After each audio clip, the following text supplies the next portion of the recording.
Hello friends, இப்போ தான் நம்ம வீடியோ புதுசாக பார்க்குறீங்க அப்படின்னா ப்ளீஸ் சப்ஸ்கிரைப் பண்ணிவிட்டு வீடியோ பாருங்கள். நம்ம லைஃப்பில் எல்லா நாளும் ஒரே மாதிரி இருக்கிறது இல்லை. ஒரு நாள் ஹாப்பியாக இருக்கும், ஒரு நாள் சேடாக இருக்கும். ஹாப்பி மூமெண்ட்ஸ் எந்த அளவுக்கு அக்செப்ட் பண்ணிக்கிட்டோமோ அதே மாதிரி சேட் மூமெண்ட்டே அக்செப்ட் பண்ணிக்கிட்டோம் அப்படின்னா நம்ம லைஃபு மூவ் ஆன் ஆகிட்டே இருக்கும். இல்லைனா டிப்ரெஷன் ஸ்டேஜில் நம்ம உட்காந்துருவோம். இதெல்லாம் ஏன் சொல்கிறேன் அப்படின்னா, இப்போ தான் மேரேஜ் ஃபங்க்ஷன் போயிட்டு வந்தோம்.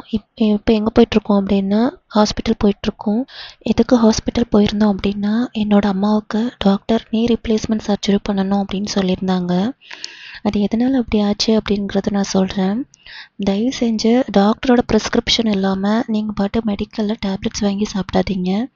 சாதா ஃபீவராக இருந்தாலுமே டாக்டர்கிட்ட கன்சல்ட் பண்ணிவிட்டு நீங்கள் டேப்லெட்ஸ் போடுங்க. நீங்கள் பாட்டுக்கு மெடிக்கலில் டேப்லெட்ஸ் வாங்கி போடாதீங்க. It's my request. இதுக்காக தான் இந்த வீடியோ போட்டேன். போயிட்டுருக்கும்போது ரொம்ப பசிச்சுது, அதனால் தோசை தான் இருக்குது அப்படின்னாங்க. தோசை வாங்கி சாப்பிட்டு மறுபடியும் கிளம்பிட்டோம். ஒரு அவேர்னஸ் வீடியோ தான். தேங்க்ஸ் ஃபார் வாட்சிங்.